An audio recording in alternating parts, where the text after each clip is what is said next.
In this video, I'm going to give you 5 tips to create an irresistible call to action. A strong call to action is the difference between a page that converts and one that falls flat. So the first tip to create an irresistible call to action is to have a call to action on every page, not just your home page, but also your blog posts, in your emails, and really any Facebook post or any marketing content that you do. Because everything that you write should have a call to action. After all, you're creating that piece of content for a specific reason. You want to build engagement with your prospects and audience and really get them to start taking action. And it mightn't always be the call to action on your homepage, such as signing up for the 14-day trial. It could be sign up to your mailing list so then you can potentially sell to them later on. Or it might even be in an email, getting them to share it with somebody or reply to you so you can learn a little bit more about their problems and what you can help them with. But really, you should be engaging with your audience at every opportunity that you can to really build that relationship where you do something and they take action, and that's why you should have a call to action on every page. Now, I also recommend that you begin with the end in mind. So before you start writing anything, an email, a blog post, or a landing page, decide what action you want that reader to take at the end so you're really clear on it, because if you're not clear on it, they're not going to know what to do. So the second tip to create an irresistible call to action is to start with a verb. Now, it is called a call to action, so really start that call to action with action verbs like start, try, download, subscribe, watch, share, fill out, find out, shop, or order. It just makes it really clear that you're expecting them to take an action, and the best way to show that is by starting with an action verb. Now, some of these action verbs like start or try are great to use because they don't seem as committal as something like buy or shop. And that's why a lot of sites, even online course sites like Udemy, will say try any course, enroll today instead of buy or shop, because it sounds like not a big as commitment.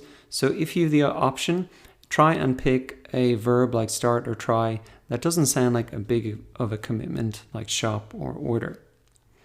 Now, the third tip to create an irresistible call to action is to create a sense of urgency. And here are some easy ways to create a sense of urgency in your call to action. Include words like click now, try our software or service today, limited time offer, quantities limited, only 47 left, sale ends on August 31st, doors close on Thursday, and don't miss out. These are all ways to create that sense of urgency. This has been a technique used before the internet was even invented to get people to buy things. The closing down sales that you might see in a retail shop, the Christmas sales, the January sales. People know that there's a deadline there, and that really encourages them to buy because it creates that sense of urgency. Now, the fourth tip to create an irresistible call to action is to really just make it visible. You need to be really clear on what you expect people to do. They don't have time to figure it out what they're supposed to do next. So you should really draw the user's eye to the action you want them to take. And you can use contrasting colors, like maybe on a website or in a blog post. Like, for example, here you can see I've highlighted in yellow, in a yellow box here, the call to action, which is to download a PDF. And of course, they enter their email in order to get that. So I get their email address. But on the page, hopefully it's a bit zoomed out, but you can see that that really does catch the attention of the blog post. Now, also in the sidebar here, hopefully you can see that this really is a contrasting color I've used to catch attention, and it's the email sign up form in the sidebar of my website. But if you're using an email, for example, you can just simply bold the call to action like I've done here on the slide, and you can really see it pops or sticks out. Another tip for emails as well is actually paste the full link into the email. When people see links, they automatically know that they're supposed to click on them And I would recommend you paste the full link in rather than say click here, because if you just have click here, it can really get lost. It's easy to miss. And if you want to make it visible in an email, you can just paste the whole link in. Even on a Facebook post as well, pasting the whole link in makes it really visible. It's really obvious what you want them to do. So tip number 4 is to make it visible. Now tip number 5 is to minimize the risk. If you want to really reduce people's fears and hesitations, you should minimize the risk and really make it easy for them to say yes. And there's a couple of ways that you can do that. One is the money back guarantee.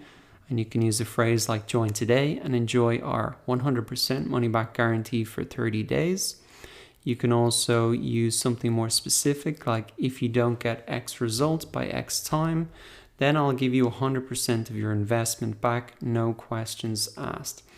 And that's a good phrase to use because you're getting 100% of your investment back. So it's making them think that's an investment, it's not just an expense.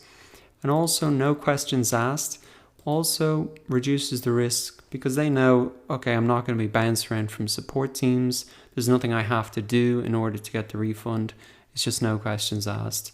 And so that's often a good little phrase to put in to minimize the risk. Now, another way you can minimize the risk is by saying something like start your free trial today, no credit card required, no software to install. So the risk is not just in terms of their money, but it's also their time and effort. So if you say there's no credit card required, that means they won't have to cancel it or remember to cancel it later on.